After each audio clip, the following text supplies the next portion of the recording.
बच्चों के साथ गेम खेलने वाली चुड़ैल। शाम के समय बच्चे मैदान में बेहद डरावनी चुड़ैल के साथ छुपन छुपाई खेल रहे थे, जहां चुड़ैल की आंखों पर पट्टी बंधी थी और वो बच्चों को पकड़ रही थी। अरे आंटी, मैं यहाँ हूँ, पकड़ो मुझे। अभी पकड़ती हूँ, बचकर कहाँ जाओगे? अच्छा तो पकड़ो ना आंटी, मैं इधर हूँ। ये क्या, इतने सारे बच्चे खुशी से एक डरावनी चुड़ैल के साथ कैसे खेल सकते थे? आइए जानने के लिए कहानी में कुछ समय पीछे चलते हैं। वीरपुर नामक गांव में सब बड़े ही खुशी से रह रहे थे। एक दिन कांता का बेटा अमित बाहर अपने बाकी दोस्तों के साथ खाली जगह पर पिट्ठूग्राम खेल खेल रहा था। ये सब तुम कैसे कर रहे हो? सही से खेलो ना, सारे पिट्ठू वापस लगाओ, फाउल है। अरे तुम ही ना अमित, कैसी बातें कर रहा है? हम जीत रहे थे और तू फाउल फाउल कर रहा है। अरे लड़ो मत, हम दोबारा से गेम स्टार्ट करते हैं। हाँ, ये आइडिया अच्छा है और इस बार नो चीटिंग। चारों बच्चे फिर से पिट्ठूग्राम का खेल खेलने लगते हैं कि तभी माही आकर रखे हुए पत्थरों पर तेजी से बॉल मारती है, जिसके बाद पंकज और अमित दोबारा से सारे पिट्ठू लगाने लगते हैं और रूही कहती है, अरे ये किसने मारा? मैंने तो गेम खेला ही नहीं। मैंने मारा है। तुम लोग अकेले अकेले खेल रहे थे ना, मुझे तो बुलाया ही नहीं, तो मैंने आते ही अपनी बाजी ले ली। ओ माही की बच्ची, थोड़ा कम, अगर खेलना है ना टाइम से आ जाया कर। टाइम से ही आई हूँ, तुम लोग तो पढ़ते नहीं हो, मैं ट्यूशन पढ़कर आई हूँ अपना, ओके? हाँ हाँ, सिर्फ तू ही पढ़ाकू है, हम तो पढ़ते ही नहीं है। हम तो बस 24 घंटे ही गिल्ली डंडा और पिट्ठूग्राम खेलते हैं। देखा, सच्चाई आ गई ना बाहर। अरे बस भी करो, अब सब आ गए ना, तो चलो ध्यान से खेलते हैं। ये बोलकर बच्चे फिर से खेलना शुरू करते हैं। इतने में तेज आंधी के साथ एक डरावनी चुड़ैल आती है, जिसके हाथ में बच्चों के लिए चॉकलेट्स और टॉफियां होती हैं। तभी वो बच्चों के पास आकर कहती है, अरे बच्चों, तुम अकेले अकेले गेम खेल रहे हो, मेरे साथ गेम खेलोगे? देखो मेरे पास चॉकलेट्स भी हैं तुम्हारे लिए, क्या तुम मेरे दोस्त बनोगे? अरे वाह अमित, रूही, माही, इन आंटी के पास तो बहुत सारी चॉकलेट और टॉफी है, हम इनके साथ खेले क्या? हाँ हाँ, चलो खेलते हैं। हम इन्हें अपना दोस्त बना लेंगे और फिर ये सारी चीज खा जाएंगे। क्या खुसर फुसर हो रही है? क्या तुम पांचों मुझे अपना दोस्त नहीं बनाओगे? चलो ठीक है, किसी और को सारी चॉकलेट्स दे देती हूँ। अरे नहीं नहीं आंटी, रुकिए, आप हमारे साथ खेल सकती हैं, आ जाइए। शुक्रिया बच्चों। अच्छा चलो, सबसे पहले तुम ये सारी चॉकलेट्स और टॉफी खा लो। चुड़ैल की बात सुनकर बच्चे उसकी दी हुई चॉकलेट्स और टॉफियां खा लेते हैं। और हैरान वाली बात तो ये थी कि बच्चे चुड़ैल से बिल्कुल नहीं डरते हैं। तभी चुड़ैल कहती है, अच्छा तो तुम अपना नाम बताओ और फिर बताओ क्या गेम खेलोगे मेरे साथ? आंटी मैं आपको बताती हूँ, मेरा नाम माही है और ये मेरी फ्रेंड अमित, प्रतीक, पंकज और रूही हैं। अरे वाह, तुम बच्चों के नाम तो बड़े ही सुंदर हैं। आंटी आंटी, आप हमारे साथ छुपन छुपाई खेलो ना। ठीक है, आज हम छुपन छुपाई खेलेंगे। तो पट्टी कौन बांधेगा? मैं ही बांधू क्या अपनी आंखों पर? हाँ आंटी, आप ही करो और आप हमें पकड़ना। ठीक है। ये बोलते ही चुड़ैल इन बच्चों के साथ छुपन छुपाई खेलने लगती है और आंखों पर पट्टी बांधकर बच्चों को पकड़ने की कोशिश करती है। अरे रूही कहाँ है? मुझे पता है, यहाँ है, अभी पकड़ती हूँ। अरे आंटी, हम यहाँ हैं, पकड़ो पकड़ो। अरे आंटी, मैं तो आपके पीछे हूँ, पकड़ो ना। अभी एक एक को पकड़ूंगी, बचकर कहाँ जाओगे? अपने हाथ आगे करके बच्चों को पकड़ने की वो कोशिश करती है और प्रीति को आउट कर देती है। अरे अरे, मैंने पकड़ लिया, ये तो प्रतीक है, प्रतीक आउट हो गया। मैंने कहा था ना, मैं तुम्हें आउट करूंगी पहले। ओह नो, अब मेरी बारी है। इस तरह चुड़ैल बच्चों के साथ खेलती है और प्रतीक आंखों पर पट्टी बांधकर आसपास के लोगों को ढूंढता है। तभी ज्यादा अंधेरा हो जाता है। अपने बेटे को ढूंढते हुए कांता और सुलोचना आती हैं। पता नहीं सारे बच्चे कहाँ जाकर खेलते हैं। आज तो मैं इन्हें सबक सिखा कर ही रहूंगी।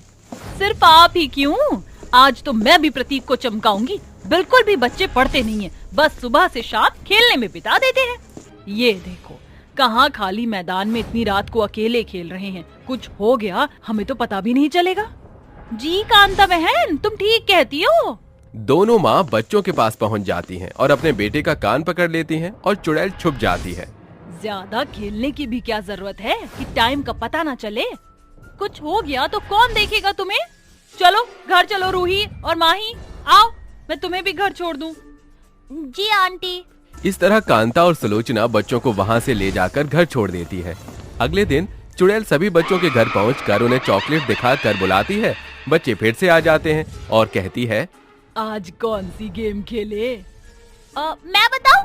मुझे ना आपके साथ कबड्डी खेलनी है, मुझे आपके साथ बैट बॉल खेलना है, लेकिन मुझे बैडमिंटन खेलना है आपके साथ, और मुझे फुटबॉल। अरे ठीक है बच्चों, आज तुम जो बोलोगे ना वही गेम खेलेंगे, एक एक करके सबके साथ, ठीक है? तो आओ कबड्डी खेलते हैं पहले। ऐसे ही चुड़ैल बच्चों के साथ कबड्डी खेलती है, जिसमें रूही सामने वाली टीम के पंकज को छूकर अपनी टीम में वापस आ जाती है। फिर कुछ देर बाद वो माही के साथ बैडमिंटन खेलती है। अगले दिन चुड़ैल सभी बच्चों के साथ बैट बॉल खेलती है, तो कभी फुटबॉल, लूडो। देखते ही देखते चुड़ैल की बहुत अच्छी बॉन्डिंग हो जाती है। एक दिन फिर से बच्चे को काफी लेट हो जाता है, तो उनकी माँ खाली मैदान में आकर देखती हैं, तो देखकर बिल्कुल हक्की बक्की रह जाती हैं, क्योंकि छोटे बच्चे चुड़ैल के साथ बड़े प्यार से खेल रहे थे। बाप रे बाप, हमारे बच्चे किस चुड़ैल के साथ खेल रही हैं? अरे मैया, ये क्या? कहीं इसने हमारे बच्चों को कुछ कर दिया तो? भागो भागो, जाकर तांत्रिक को बुलाते हैं। तीनों चुड़ैल को झाड़ी में से छुपकर देखने के बाद जाती ही हैं कि चुड़ैल की निगाह उन पर पड़ती है और वो उन्हें पकड़ लेती है। कहाँ जा रही हो? तुम सब देखो, तांत्रिक को बुलाने मत जाओ। तुम अपने बच्चे चाहिए ना, मैं तुम्हें दे दूंगी। मैं बस उनके साथ खेलना चाहती थी। तुम हमारे बच्चों के साथ क्यों खेल रही थी, और हम तुम्हारा विश्वास क्यों करें? देखिए, मुझे बच्चे बहुत पसंद है, इसीलिए मैं उनके साथ खेल रही थी। मैंने उन्हें कोई नुकसान नहीं पहुंचाया, मेरा विश्वास कीजिए। और आपके बच्चों को गायब किया उसके लिए माफ कीजिए। दरअसल कुछ महीने पहले एक एक्सीडेंट में मैंने अपने और अपने बच्चे की जान गंवा दी। आपके बेटे अमित के बराबर ही था मेरा बेटा। उस दिन मैं उसके साथ पकड़म पकड़ाई खेल रही थी। रणवीर, रणवीर बेटा, कहाँ हो? अच्छा, तो यहाँ पर हो। आ रही हूँ मैं, तुम्हें अभी आउट करती हूँ। माँ, आप मुझे पकड़ नहीं सकती, देखो मैं तो इधर हूँ। रणवीर भागते भागते रोड पर आ जाता है, जहाँ एक बड़ा ट्रक आ रहा था। वो देखकर जैसे ही काजल अपने बेटे को बचाने जाती है, इतने में वो ट्रक दोनों को कुचल देता है। मेरी रूह भटक रही थी और बच्चों को देखकर इनके साथ खेलने का मन करता था मेरा, इसलिए जब मैंने आपके बच्चों को देखा तो उनके साथ खेलने लग गई। प्लीज मुझे माफ कर दीजिए। ठीक है, हम तुम्हें एक ही शर्त पर माफ करेंगे कि अब तुम हमारे बच्चों के आसपास दोबारा नहीं दिखोगी। ठीक है, आज के बाद मैं कभी नहीं आऊंगी। बस ये चॉकलेट और टॉफी उन बच्चों को दे देना। ये कहकर चुड़ैल हमेशा के लिए चली जाती है। भुट्टे बेचने वाली चुड़ैल माँ बेटी। मानसून का महीना अपने उफान पर था। आसमान काले बरसाती बादलों से पूरे तौर पर घिरा हुआ था। सड़कें एकदम वीरान पड़ी थी। उस सड़क से मोहन नाम का एक शख्स गुजर रहा था। अरे ये सुहाना मौसम, खुला आसमान, ये कहाँ हम आ गए? आहा, इस ठंडी ठंडी हवाओं के बीच कितना मजा आ रहा है। वो चलते हुए कुछ कोस की दूरी को पार करता है कि तभी उसकी निगाह सड़क के मोड़ पर बैठी हुई एक भुट्टे वाली माँ बेटी पर चली जाती है। तभी हल्की बूंदाबांदी भी शुरू हो जाती है। अरे वाह, क्या मनोहर बेला है। बरसात में भट्टी के सिके भुट्टे खाए एक अरसा गुजर चुका है। आज तो मैं भुट्टे खाऊंगा। भुट्टे की सौंधी महक से मोहन भुट्टे वाली के पास आ खड़ा होता है, जब दोनों माँ बेटी भुट्टे सेक सेक कर इकट्ठे कर रहे थे। भुट्टे ले लो, भट्टी के सिके गर्मा गर्म, करारा भुट्टा खा लो। अरे ओ भुट्टे वाली, क्या भाव बेच रही हो ये भुट्टे? चुड़ैल नजरें उठाकर मोहन को निहारती है और कहती है, बड़ा सस्ता है बाबूजी, एक भुट्टा मात्र 2 रुपए में बेच रही हूँ। हाँ अच्छा, फिर तो 2 ही ठो भुट्टा दे दो। चुड़ैल भट्टी के लौ में हाथ डालकर भुट्टे सेकने लगती है, जिसे देख मोहन के तोते उड़ जाते हैं और उसके मन में शंका उठने लगती है। अरे ये भुट्टे वाली इस भट्टी में हाथ कैसे डाल रही है? और फिर इस दौर में इतने सस्ते भुट्टे कौन बेचता है? कुछ तो झोल है बाबा। फिर एकाएक मोहन की नजर चुड़ैल के उल्टे पैरों पर पड़ जाती है। अरे बाप रे, इसका मतलब मैं इस वक्त एक चुड़ैल माँ बेटी के भुट्टे खरीदने को खड़ा हूँ। अगर इन्हें मुझ पे शक हो गया तो ये मुझे मार डालेंगी। ये लीजिए बाबूजी, आपके भुट्टे 4 रुपए हो गए। मोहन जब जेब टटोलकर पैसे उसके हाथ में थमा देता है, उसी पल चुड़ैल और उसकी माँ एक भयानक अवतार धारण करके कहती है, क्या हुआ बाबूजी, आपने भुट्टे चखे नहीं? चुड़ैल, अरे मोरी मैया, अरे बचाओ। तुम्हें अब हम चुड़ैल माँ बेटी के कहर से कोई नहीं बचाएगा। भुट्टे खा अगर मेरी मेहनत से पकाया ये भुट्टा जाया गया तो फिर मैं तेरा बुरा हश्र करूंगी। मोहन चुड़ैल की चेतावनी सुन भुट्टे खाने लगता है कि उसकी आंखें बोझिल होने लगती हैं और चुड़ैल उसी पल उसे भुट्टे में बदलकर भट्टी में झोंक देती है। आहा, इन इंसानों को भुट्टे में बदलकर बड़ा मजा आता है। माँ अभी तो रात का आधा पहर भी नहीं बीता, चलो और भुट्टा बेचते हैं। चुड़ैल भुट्टे बेचने का सामान बटोर कर एक नई शिकार की ताक में निकल पड़ती है और वो एक गांव में दस्तक देती है जहां एक घर की बत्ती जल रही होती है। उस घर में अभी भी अंजोरा है, इसका मतलब इस गांव में कोई तो है जो इतनी रात भी जाग रहा है। चलो माँ, इन्हें अपने भुट्टों के जाल में फंसाते हैं। चुड़ैल की बेटी बुलंद आवाज में भुट्टे बेचने के लिए आवाज लगाती है। भुट्टे खा लो, गर्मा गर्म करारे भट्टी के सिके भुट्टे खा लो। तभी उस घर में खटपट होती है और दरवाजा खुल जाता है। एक नन्हा बच्चा चिंटू उनकी ओर दौड़ा चला आता है। चिंटू रुक जा बेटा, इतनी तेज दौड़ना अभी तेरे खातिर सही नहीं। अभी तो बीमारी के बिस्तर में पड़ा है, क्या चाहिए? अरे बहन जी, लगता है आपके बच्चे को भुट्टे की भूख है। हाँ माँ, मुझे ये दानेदार भुट्टे खाने हैं। चिंटू जिद नहीं करते, अभी तेरी तबीयत ठीक नहीं है। ये मकई के दाने तेरे पेट की परेशानी को और बढ़ा देंगे। ये औरत मेरा बनता काम बिगाड़ देगी, मुझे इसकी दुखती रख पर वार करना होगा।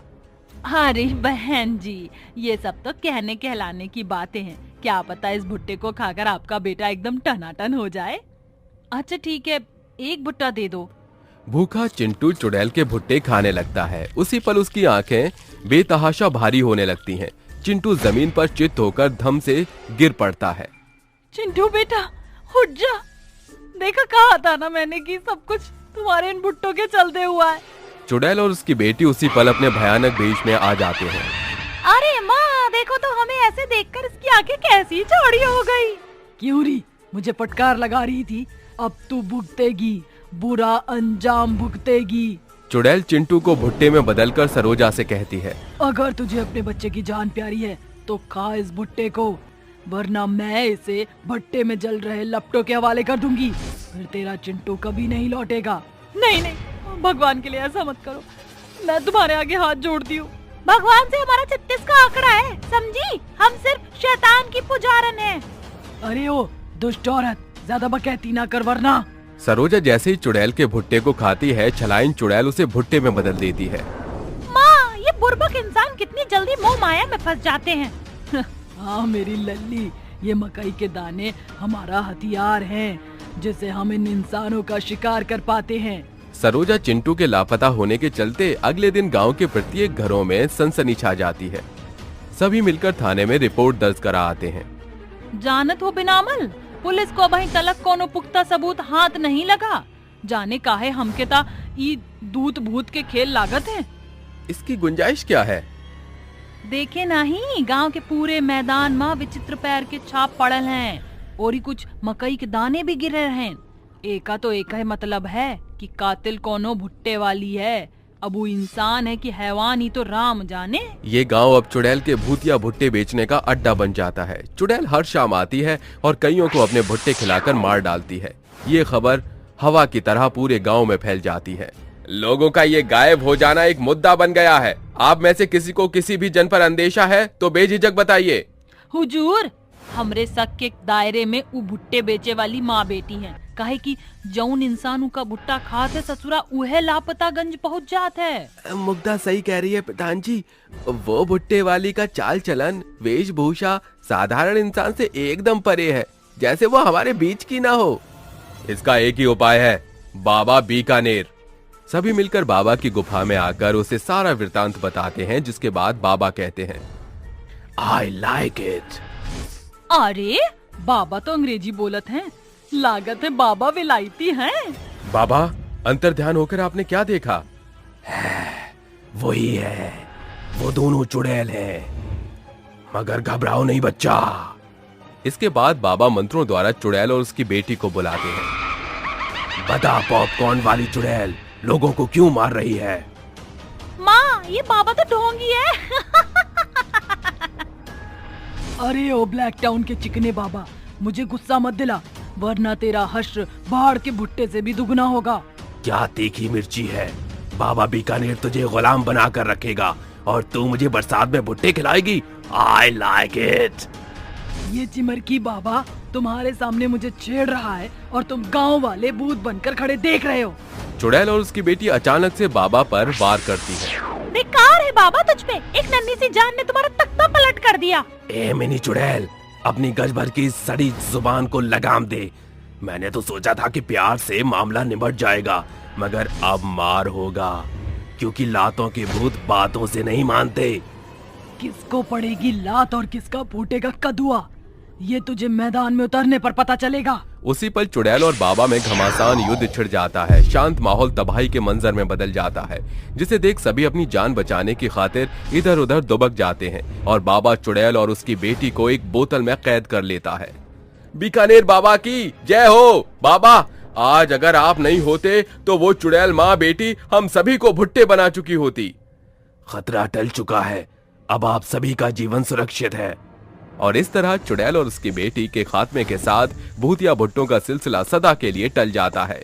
मगर जब भी उस गांव के निवासी भुट्टे देखते तो उन्हें चुड़ैल के खूनी भुट्टों का खौफ अंदर तक झकझोर कर रख देता था। चुड़ैल का भूतिया अंडा और बच्चा।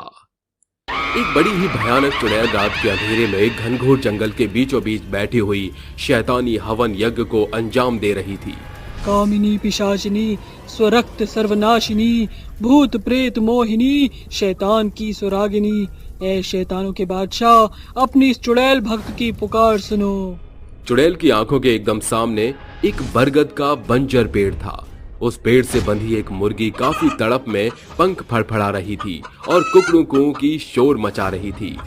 मूर्ख मुर्गी, तेरी इस कुकड़ कू के शोर मेरे कानों में चुभ रहे हैं। अगर मुझे तुझसे मतलब ना साधना होता तो इसी वक्त तेरा चिकन तंदूरी बनाकर अपना पेट भर चुकी होती। चुड़ैल की आंखों से एक बिजली की लौ चमक उठती है, जो मुर्गी के गले के कांकल को बांध देती है। फिर चुड़ैल शैतानी मंत्र पढ़ते हुए हवन कुंड में अपनी खून की आहुति देती है कि अचानक मौसम का रुख भयानक हो जाता है। पूरा जंगल बेडौल होकर हिलने डुलने लगता है। शैतान का साम्राज्य अमर रहे। पाताल को चीरते हुए एक राक्षस जंगल की जमीन पर कदम रखता है। तुम्हारी भक्ति से मैं पाताल देव अभिरासो बेहद प्रसन्न हो उठा हूँ। क्या मांग है तुम्हारी? मैं गर्भवती हूँ, मगर अब जो मैं एक चुड़ैल हूँ, इस कारण मैं अपने बच्चे को अपने शरीर से जन्म नहीं दे सकती। महाराज, मैं अपने शिशु को जन्म देना चाहती हूँ ताकि मैं अपने भूतिया बच्चे से इस गांव में संग्राम मचा सकूं।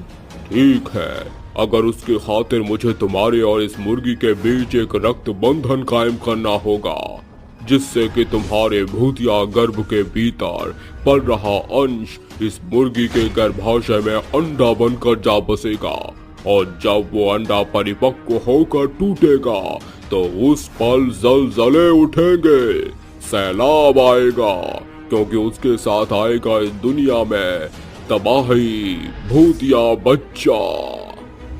मगर अगर मेरे भूतिया बच्चे का परिचय पता चल गया तो? इसका भी पुख्ता प्रबंध कर दूंगा। उस भूतिया बच्चे के 3 नेत्र होंगे, जिसे ये मूर्ख मनुष्य उसे शिव का अंश समझ बैठेंगे, और फिर एक एक इंसान उस भूतिया बच्चे के मुंह का कौर बनेगा। वो राक्षस अपने हाथ हवा में फैलाता है, जिसके साथ चुड़ैल के गर्भ से निकलने वाली तेज चमक मुर्गी के भीतर जाकर समा जाती है। राक्षस उसी क्षण गायब हो जाता है। तभी मुर्गी एक विशाल बड़े अंडे को जन्म देती है, जिसके भीतर से एक बच्चे की आवाज आती है। बाहर निकालो, मुझे बाहर निकालो। आजा मेरे लाल, अपनी चुड़ैल माँ की पुकार सुन, कोशिश कर, बाहर आ। विशाल अंडे में बसा भूतिया बच्चा ताबड़तोड़ तबाही मचाकर बाहर आता है।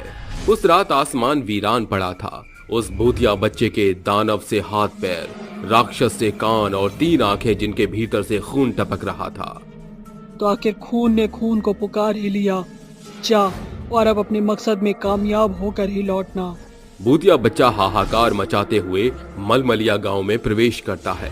खिड़कियों के खड़कने के तेज शोर से गहरी नींद में सो रही ममता की आंख खुल जाती है। हे भोलेनाथ, प्रकृति का ऐसा भयंकर मंजर जाने किस तूफान का पैगाम है।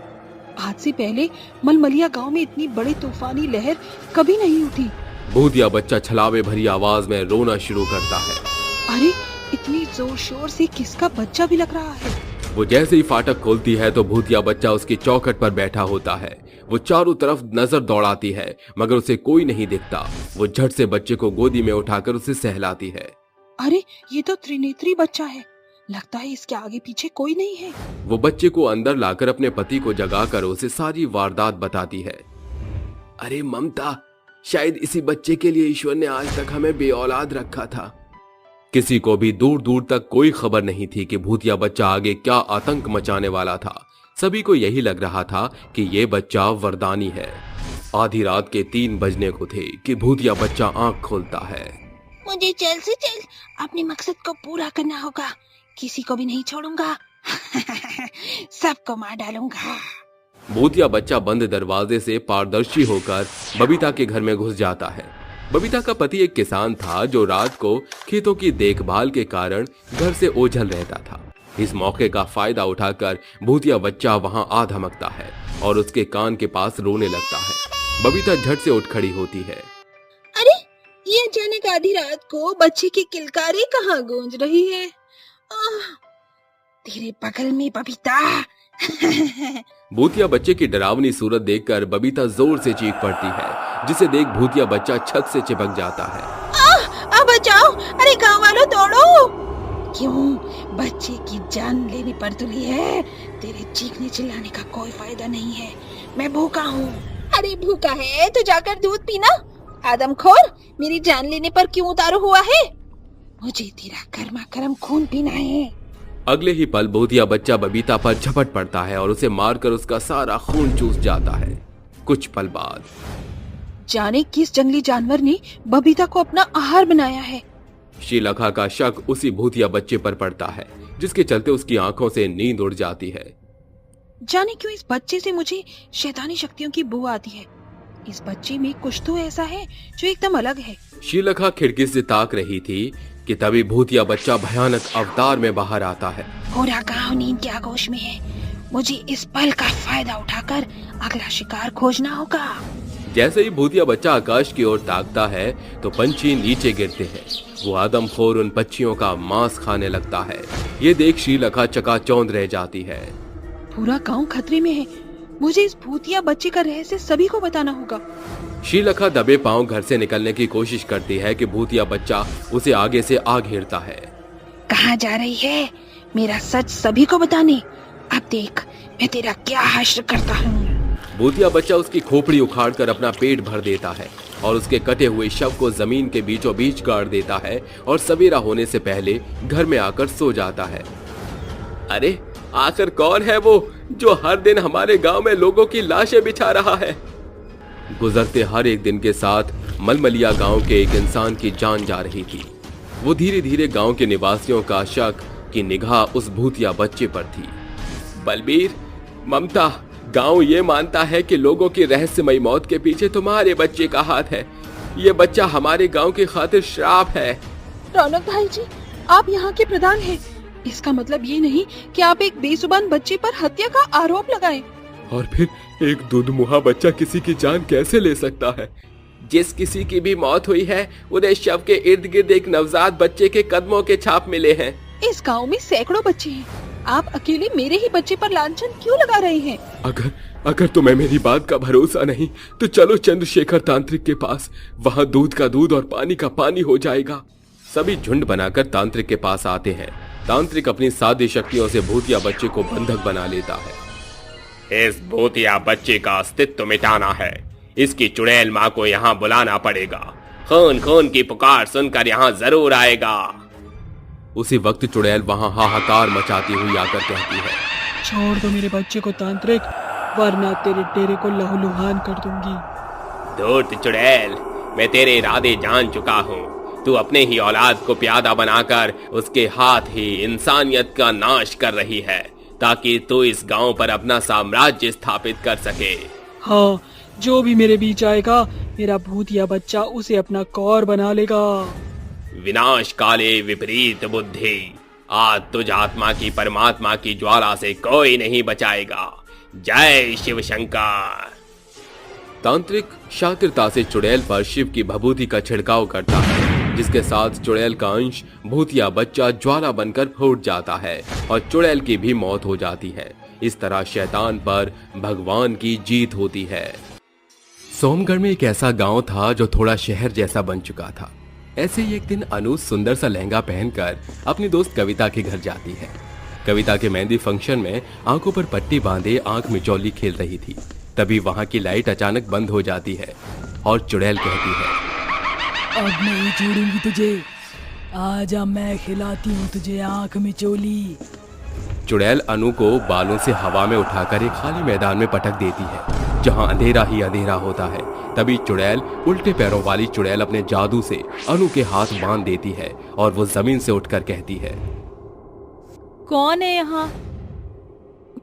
कौन है? किसकी इतनी हिम्मत हुई जो मेरे साथ ऐसा कर रहा है? मैं चुड़ैल हूँ और तुम्हारी आंखों पर जो ये पट्टी बंधी है, इसे खोलने की हिम्मत भी मत करना, वरना तुम्हें बिना मुझे देखे मरना होगा। समझ रही हो ना? क्या? चुड़ैल, मैंने क्या किया है? प्लीज मुझे छोड़ दो, प्लीज मुझे कुछ मत करना, मुझे जाने दो। उफ, ये सुकून, तुझे ऐसा गिड़गिड़ाता देख मुझे कितना सुकून मिल रहा है, तू सोच भी नहीं सकती है। पर मुझे तो तेरी ट्रेलर की जगह पूरी मूवी देखनी है। जब तक तू बहुत ज्यादा गिड़गिड़ा ना दे, मुझे चैन नहीं आएगा। ऐसा करते हैं, हम गेम खेलते हैं। पट्टी तो तूने आंखों पर बांध ही रखी है, तो हम खेलेंगे आंख मिचोली। मैंने बोला ना, खेल तो मतलब खेल। हाँ, खेल रही हूँ, लेकिन मेरे हाथ तो खोल दो, मैं तुम्हें पकड़ूंगी कैसे? अब मजा आएगा। ये बोलते ही चुड़ैल उसके हाथ खोल देती है और एक हाथ में कुल्हाड़ी लिए हवा में उड़ रही थी। तभी अनु उसे पकड़ने की कोशिश करती है और बोलती है, तुम हवा में उड़ रही हो तो मैं कैसे तुम्हें पकड़ूंगी? ढूंढ मुझे, पकड़। अगर तूने मुझे नहीं पकड़ा तो मैं तुझे मार डालूंगी। नहीं नहीं, प्लीज, मैं तुम्हें ढूंढ रही हूँ, प्लीज मुझे मत मारना।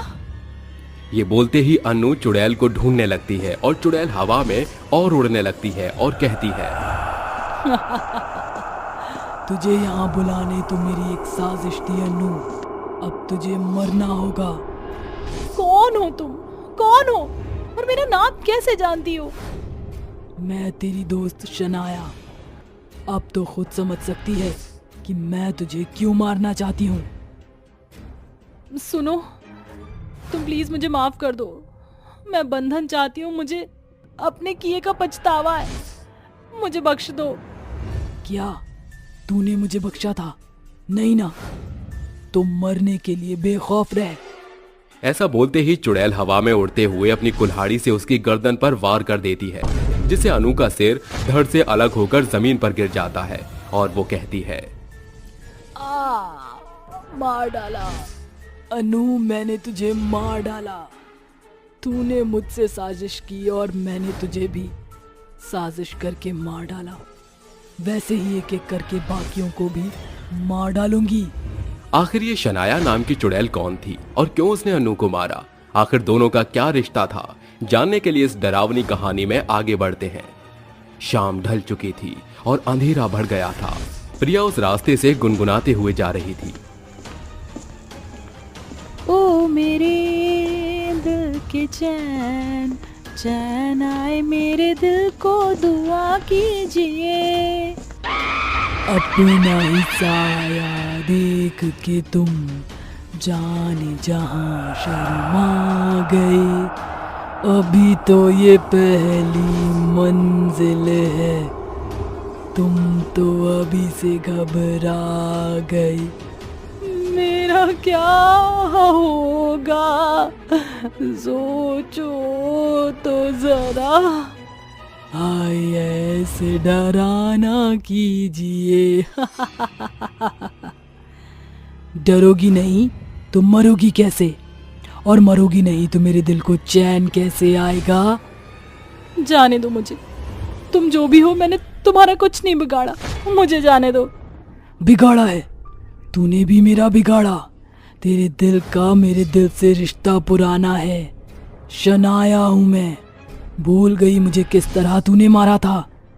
उसी का बदला लेने आई हूं, लेकिन एक गहरी साजिश के साथ। साजिश? कैसी साजिश? तुझे मारने की साजिश प्रिया। ये बोलते ही चुड़ैल अपने हाथ से एक जादू करती है और सामने 4 डंडों पर टिकी रस्सी आ जाती है और चुड़ैलों से उस पर चलने को कहती है। तो प्रिया बोलती है, मैं कैसे? मुझे डर लगता है, मैं नहीं चल पाऊंगी इस रस्सी पर। तेरे पास 2 ही ऑप्शन है। अब चाहे तो इस रस्सी पर चलकर डर, या मुझसे डर कर मेरे हाथों मर। प्लीज शनाया, मुझे छोड़ दो, मुझसे गलती हो गई। मैं मरना नहीं चाहती, मुझे छोड़ दो। मरना तो मैं भी नहीं चाहती थी, लेकिन मार डाला ना मुझे तुम तीनों ने मिलकर। चुड़ैलों की बातों से डरकर प्रिया उस रस्सी पर चलने लगती है, लेकिन 2 कदम बाद ही वो गिर जाती है, जिससे उसके सिर पर खून निकलने लगता है। वहीं चुड़ैल भी हवा में उड़ते हुए अपनी कुल्हाड़ी से प्रिया को बेदर्द मौत दे देती है, जिसके बाद वो जोर जोर से हंसती है। मार डाला, एक साजिश करके उसे भी खत्म कर दो, तभी मेरा बदला पूरा हो जाएगा। प्रिया को मारता देख उसकी पड़ोसन हेमलता उसके घर वालों को जाकर सब बता देती है, जिसके बाद वो तीसरे कातिल को भी पता लग जाता है और वो तांत्रिक को बुलाकर चुड़ैल की आत्मा कब्जा करवाता है। यहाँ तांत्रिक अपने मंत्र तंत्र से एक घेरा बनाता है और 24 घंटे तक मंत्र पढ़ता रहता है, जिसके बाद चुड़ैल उसके सामने आ जाती है और कहती है, 2 टके के तांत्रिक, अभी तेरी इतनी औकात नहीं कि तू मुझे बुला सके। पर तू तो फिर भी आ गई ना। अब जब आई है तो तेरा क्रियाक्रम तो करना ही पड़ेगा। तू मेरा कुछ नहीं बिगाड़ सकता है जब तक मैं अपना बदला पूरा ना कर लूं। बहुत बेरहमी के साथ मारा था उस अनु ने, उसे मार डाला। बस नेहा बची है। नहीं जाऊंगी मैं यहाँ से, समझा तू? कैसा बदला? किससे बदला लेना चाहती है तू? बता मुझे। मैं बताती हूँ मेरे साथ क्या हुआ। 2 महीने पहले की बात है। मैं अपने भी उनके साथ बहुत खुश थी।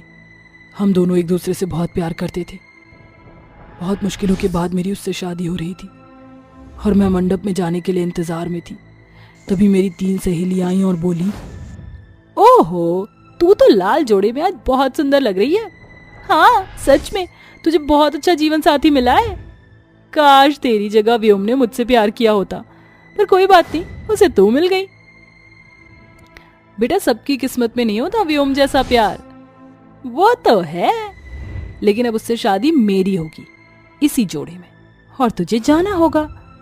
ये बोलते ही अनु एक लोहे की रॉड से जोर से शनाया के सिर पर मार देती है, जिससे एक बारी में उसके सिर से खून निकलने लगता है और मरते वक्त थोड़े होश में होती है। अनु उसकी शादी का जोड़ा पहन घूंघट की आड़ में अपनी सहेलियों के साथ जाते हुए बोलती है, वाव, हम तीनों ने मिलकर क्या साजिश की है। अब मैं बनूंगी व्योम की दुल्हन। मेरे सामने मेरे जोड़े में अनु मेरे प्यार से शादी कर लेती है, तभी मरने के बाद मैं चुड़ैल बन गई और इन तीनों से बदला लेने के लिए साजिश करने लगी। अब बस नेहा को मारना बाकी है। तू मेरा कुछ नहीं बिगाड़ सकती, क्योंकि अब तू तांत्रिक बाबा के वश में है, समझी? भले ही तूने मेरी दोनों सहेलियों को मार दिया, लेकिन तू मेरा बाल भी बांका नहीं कर सकती है। नेहा, तुझ में इतनी अकड़ अब भी है। मैं तुझे जिंदा नहीं छोड़ूंगी, बर्बाद कर दूंगी तुझे। ये बोलते ही चुड़ैल अपनी कुल्हाड़ी से नेहा का गला काट देती है। वहीं उसकी बॉडी तड़पती रहती है। उसी वक्त तांत्रिक भी नेहा को बचाने के लिए चुड़ैल पर वार करता है और चुड़ैल मरते मरते भी अपनी कुल्हाड़ी से नेहा को मार डालती है, जिसके बाद शनाया की आत्मा को मुक्ति मिल जाती है। रात के अंधेरे में खिड़की पर क्यों खड़े हो? अगर गलती से भी उनकी नजर हम पर पड़ गई तो हमारा बचना नामुमकिन है। वैसे भी वो एक एक करके हम सबको मारकर अपना शिकार बना ले जाएंगे। चारों तरफ रात का घना अंधेरा छाया हुआ था, पर फिर भी गांव में रहने वाला हर एक इंसान अब तक जागा हुआ था। उन सभी के चेहरों पर बेतहाशा खौफ दिखाई पड़ रहा था कि तभी एक अजीबोगरीब बग्घी पर सवार एक विशालकाय नरभक्षी दानव और चुड़ैल सवार होकर गांव में कदम रखते हैं और जोर जोर से हंसकर कहते हैं, आज किसकी मरने की बारी है? जल्दी से निकलकर बाहर आ जाओ। सभी चुड़ैल की आवाज को साफ सुन पा रहे थे, पर कोई भी बाहर नहीं आता है, जिसके कारण बौखलाया हुआ आतंकी नरभक्षी जमीन पर जोर से अपने पंजे पटकता है कि गांव की जमीन बेकाबू होकर भूकंप की तरह हिलने लगती है। और नरभक्षी दानव कहता है, मूर्ख गांव वालों, ये लुका छुपी का खेल नहीं चलने वाला। चुपचाप कोई भी एक इंसान आकर हमारी भूख का शिकार बन जाओ, वरना मैं एक साथ सबको रौंद दूंगा। नरभक्षी दानव ये बोलकर सभी खिड़कियों पर देखने लगता है। तभी उसे मुकुल दिखाई देता है और नरभक्षी अपने लंबे काले नाखून भरे हाथ उसकी तरफ बढ़ाकर उसे बाहर खींचकर पटकते हुए कहता है, शमशान घाट के मुर्दे, तू मुझे सुन पा रहा था, फिर भी बाहर क्यों नहीं आया? अब देख, मैं तेरे शरीर का हर एक कतरा पी जाऊंगा। और फिर हम तेरा लजीज मांस खाएंगे।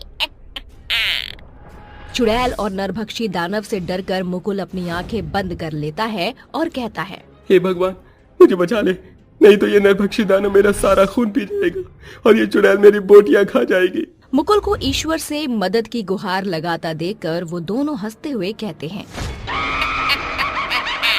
आसमान में रहने वाले धरती पर नहीं आया करते। और एक नरभक्षी दानव का सामना फरिश्ता भी नहीं करने आएगा। खूंखार नरभक्षी दानव अपने पैने नाखून मुकुल के आर पार करते हुए उसके शरीर का सारा खून पीकर उसे चुड़ैल के आगे फेंक कर कहता है, लो लैला, तुम भी अपने भूख को शांत कर लो। चुड़ैल उसके टुकड़े करके खा जाती है और कहती है,